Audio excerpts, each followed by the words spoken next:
On this week's Hot List, disaster debate. Earthquake victims accept aid from churches but remove donor credit. Why? Aviation Angst. Why Indonesian airlines are losing altitude in their public image. You need to shut the up. And Rudeness On The Side. A theme restaurant with mean workers opens this month. Will this be fun?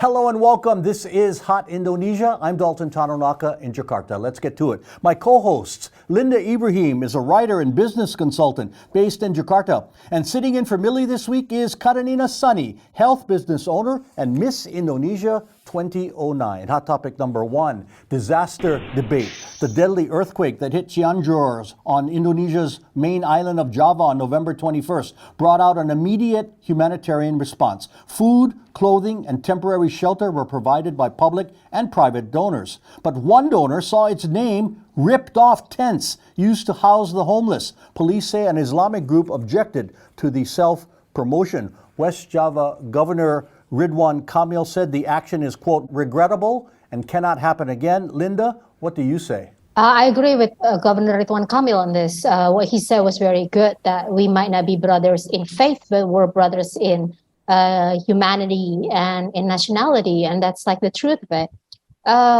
About this incident, what happened, interestingly, is that group, the small group of men who did that, apparently they were not even part of the refugees taking shelter in that place.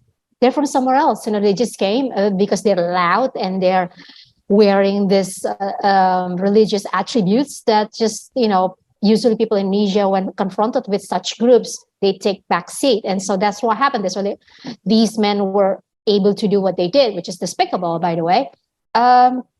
More on this issue, though, I have to say, unfortunately, it's only a representation of what's been prevalent since I was growing up. The fear of being Christianized when Christian groups or Christian link groups hand out donations. And I grew up hearing that, and I did not know where that came from. And only after this Cianjur incident happened, I read a report, a very good report by a journalist, and she, Restiworo Yuniar at South China Morning Post, actually quoted a study on this. And this answered my question of why the fear was going on. A conspiracy theory about when rich Christians give you something, then it's only just to convert you to become one of them.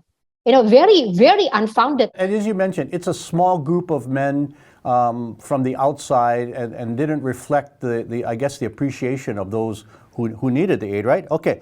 Now the website Coconuts Jakarta reported that there was sentiment, I guess, among the men who tore down the signs that the placing of the church's name on the tents was an attempt at converting local Muslims. Now, Nina, could that possibly be a motivation of a church at this kind of time? I don't think so. It's difficult to speak for every organization or church organization that is coming to bring relief. But in my opinion, this disaster and nature doesn't discriminate. It hit Cianjur, and everybody from all walks of life, political parties or religious factions were affected. So I believe that when people come in good faith and reaching out a hand to help in humanitarianism, we shouldn't be thinking about the religious side of it, but be thankful and grateful that there are people, fellow Indonesians, regardless of what religion we come from, that are willing to reach out a hand, that are willing to come down on the ground and to help the people who need. I feel like there is often such a huge correlation between religion and politics, where there shouldn't be.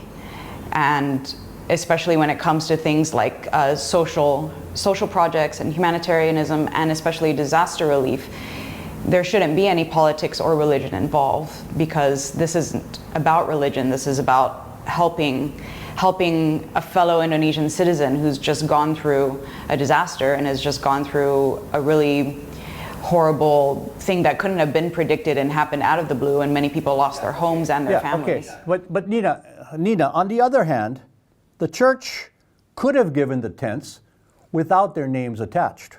It's the deed, not the credit. Yes, absolutely. I agree with that. There shouldn't be any hidden motive towards the help that people give, especially in situations where people are already hurting. It should just be out of the pure motivation and goodness of themselves. But I also see from the other side of things that maybe people need labels so that there is actual official documentation for people who are giving disaster relief and giving humanitarian aid, so they can bring it back to the people giving the donations and say, here's the documentation of, what you helped to do over there. The people on the ground are giving documentation to the people who are back at home. I agree with that. I'm sorry I jumped in.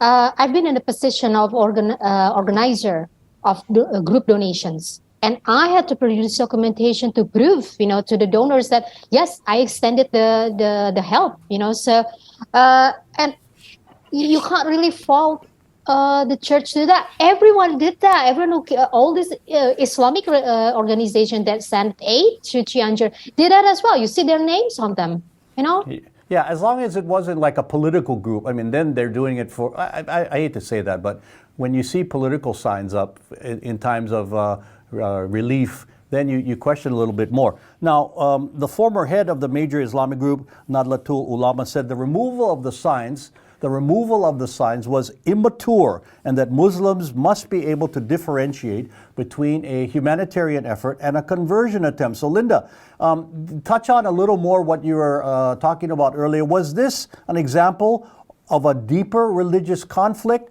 or just actions of some thoughtless people?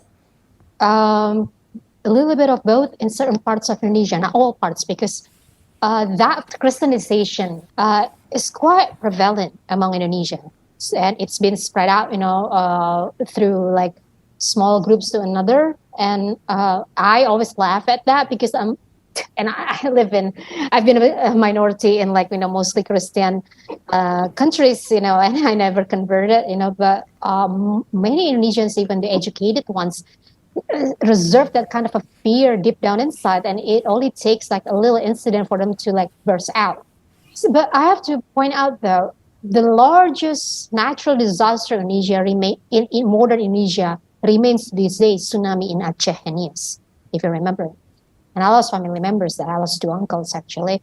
And in Aceh, that didn't happen. Everyone came to Aceh. Church groups came to Aceh, Buddhist groups came to Aceh to help, and no incidents happened. Acehnese understood that these people came to help and were welcome. I mean, one of my cousins actually housed a Catholic priest, who came to help in their house. I remember that, and then so I think it was just a maelstrom of a lot of pent-up issues that happened, and it's stupid. And unfortunately, that's not the first one in Cianjur. Actually, earlier in the week, there was another video came around. It was about a group of men claiming themselves to be medics from FBI, approaching the FBI is a now defunct conservative Islamic group. Right. Islamic group, right? And now they actually approached a tent, a medic tent belonging to a Catholic church, and took over the tent.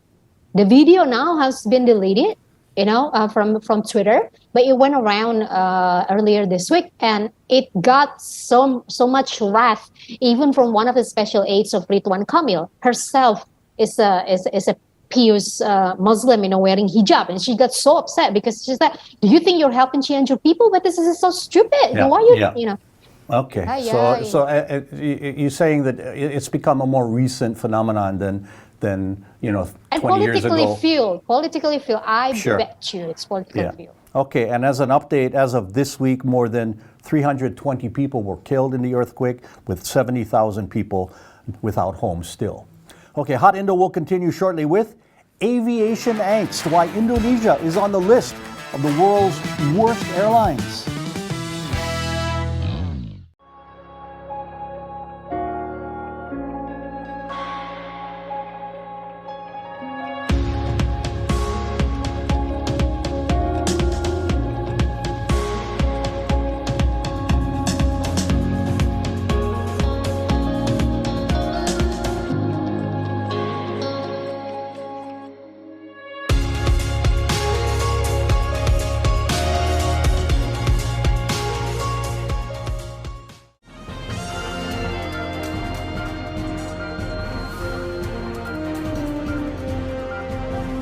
saya ingin mengumumkan kerjasama dengan The Indonesia Channel. Saya mendorong semua entitas untuk bergabung dalam upaya ini dengan mempromosikan produk dan layanan mereka di platform digital yang unik ini.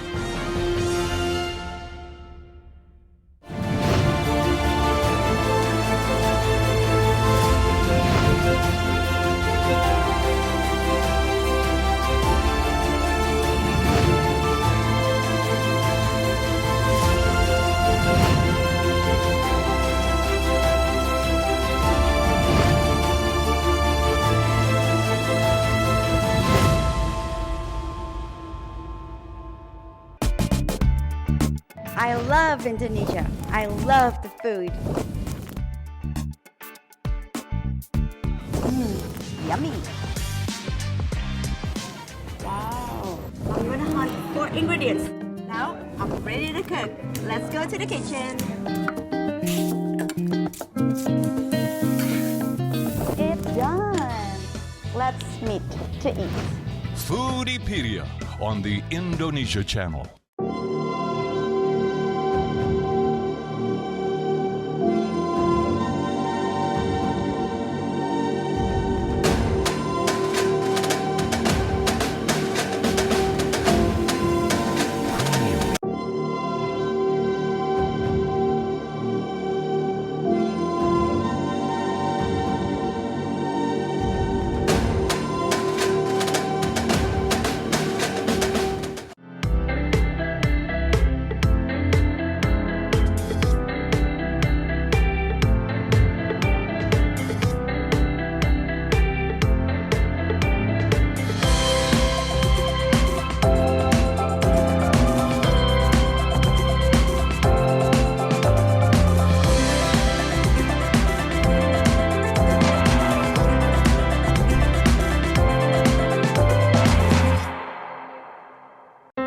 Home is not just one place, but a collection of memories in many places. it's where conversations create connections. And where seasons change, but not a moment is wasted. Because it's where we live. And the Ascot lifestyle we have come to love. Ascot is where we want to be.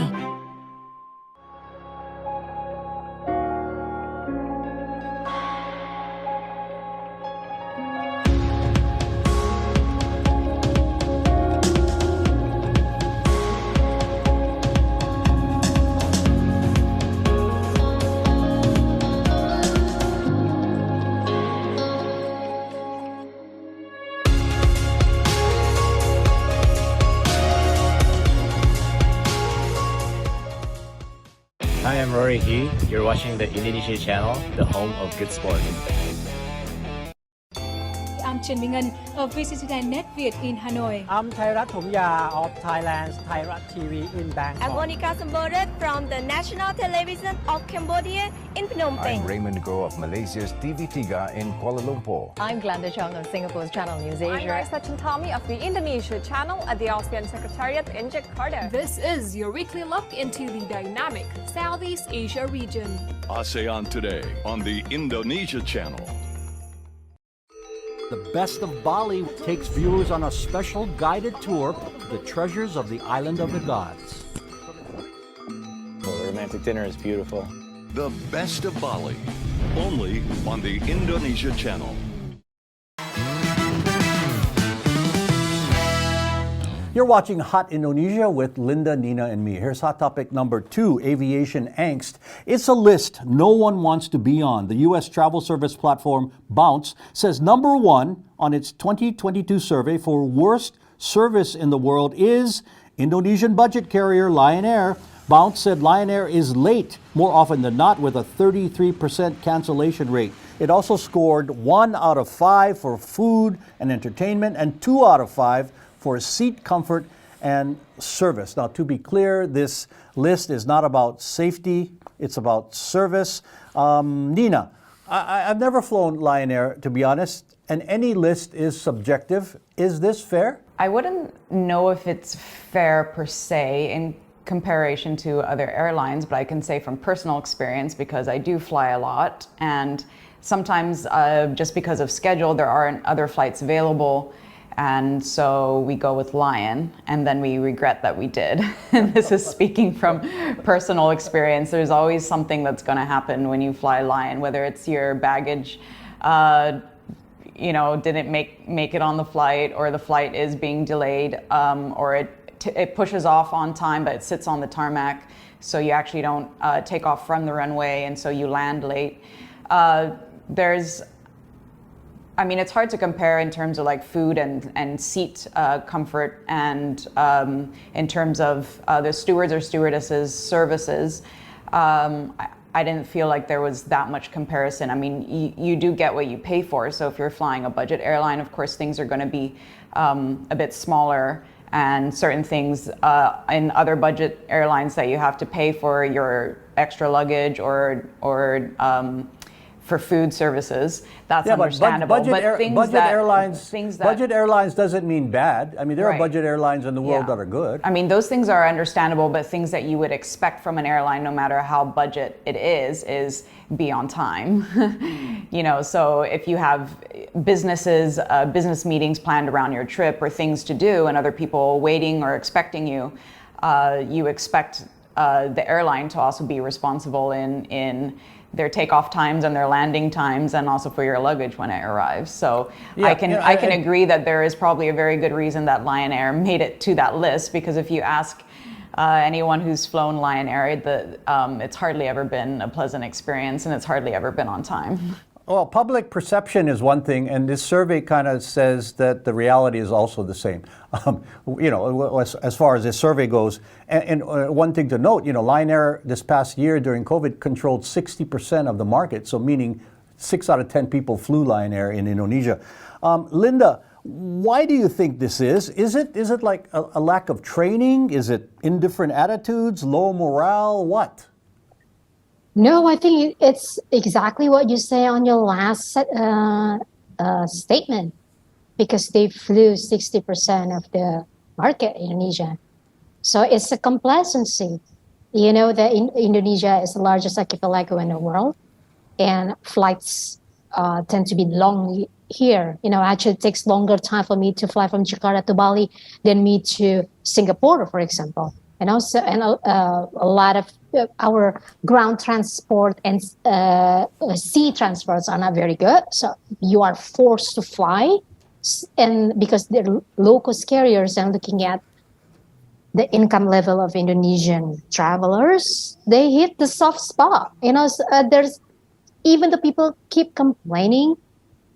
They keep flying on Lion Air sometimes because they don't have any other options. I sometimes flew with Lion Air because I wanted to go traveling to some places that Garuda won't serve, and I had no choice. I had to take Lion Air or Batik Air or Wings Air, because that was the only available option. So I think it's really that complacency. It's like, Ryanair and the Irish budget traveler, and all Irish friends of mine, complain about Ryanair, tell me not to ever board the flight of Lion Air. But sometimes they even had to do that because they had no other choice. And Ireland was just like itty bitty teeny weeny island compared to Indonesia. So sometimes it's just supply and demand. They hit the spot. That shouldn't be an excuse, though. I mean, I agree. I agree. Okay. Now, number 2 on the list, interestingly, is Wings Air, which is a subsidiary of Lion Air. They keep it in the family. So Nina, it seems to be a problem of corporate culture. I agree 100%. I've also had experience with Wings Air.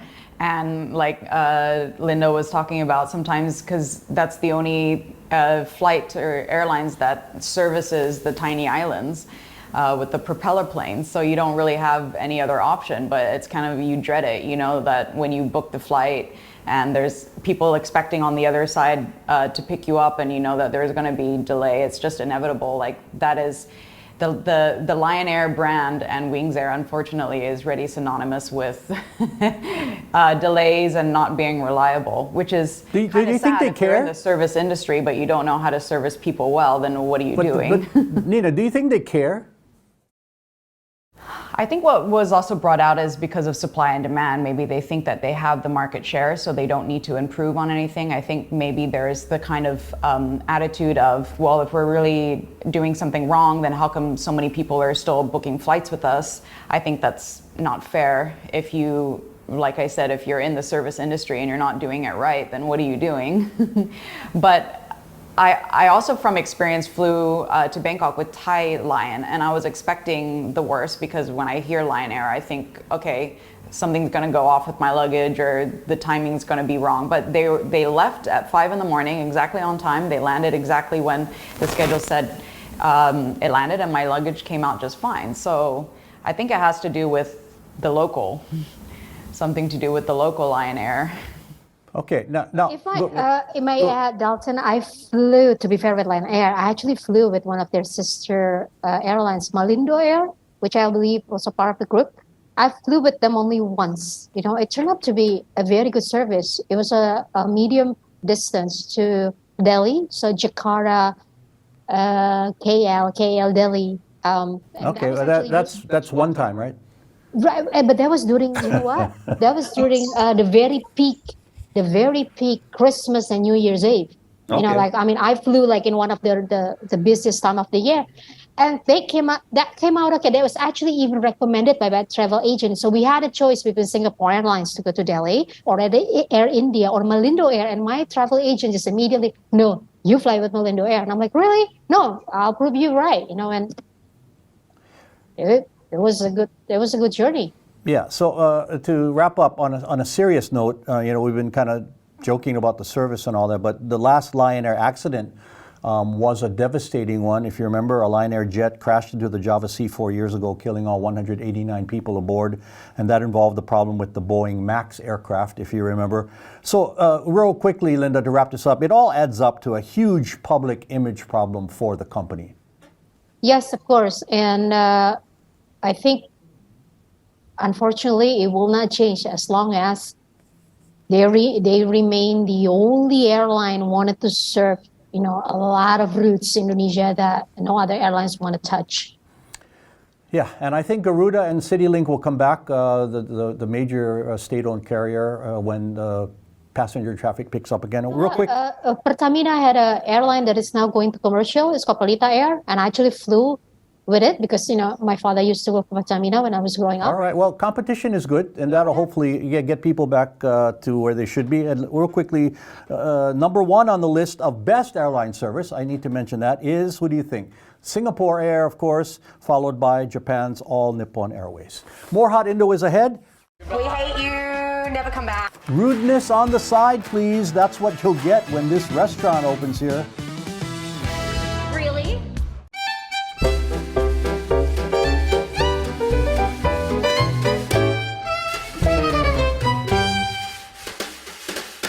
Produk lokal memang handal, kreasi lokal memang spesial.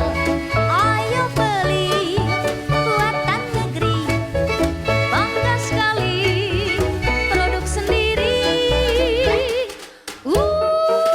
Dari busana sampai kria, kuliner juga buatan kita. Ayo beli kreatif lokal, marilah beli produk kreatif lokal. Pejuang negeri, beli kreatif lokal, banggalah beli produk kreatif lokal.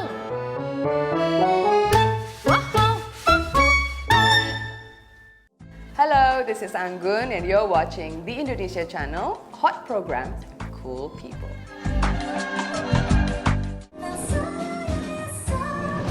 Back in the Mo Bar at the Mandarin Oriental Jakarta, and the Mr. Moonlight Show invites you to its next holiday show. Enjoy 5-star music with special drinks, sponsored by Tatler Indonesia, the Indonesia Channel, Tamrin 9, and Voyage Island Gin. Wednesday, December 14th from 8 p.m. with no entrance fee. Call the hotel for reservations and see you there.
I'm Caitlin Turner, and welcome to Yoga Bliss.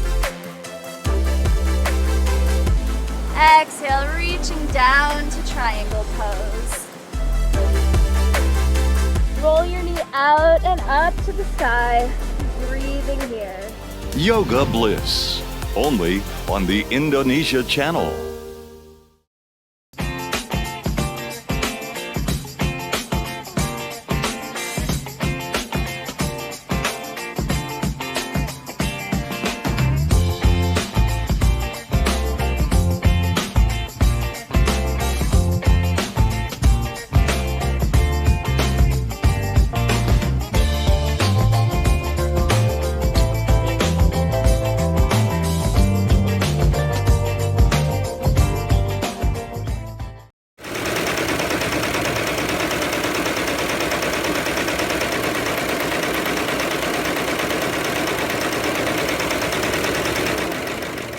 This is the Indonesia Channel.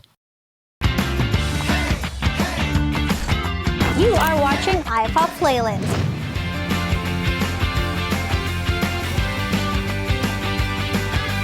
iPop on the Indonesia Channel.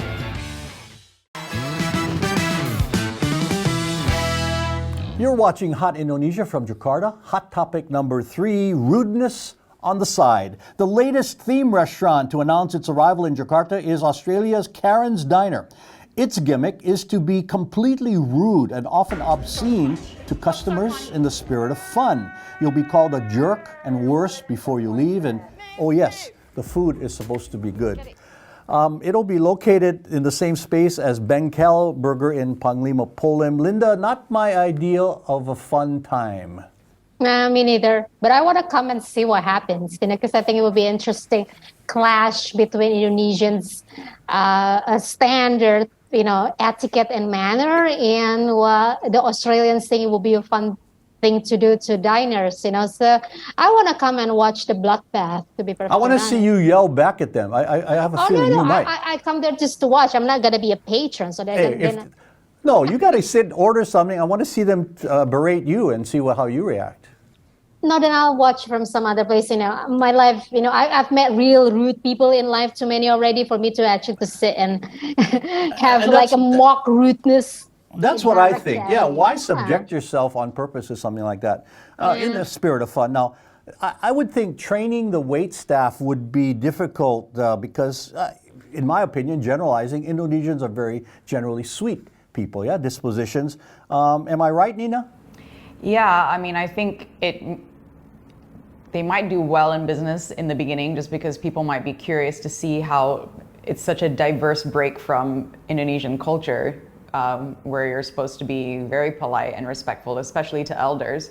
So I think maybe people out of curiosity would come, I don't know, to experience it or to watch somebody else experience it, because it's such a break from Indonesian culture and what's expected especially in public behavior. But again, I don't know.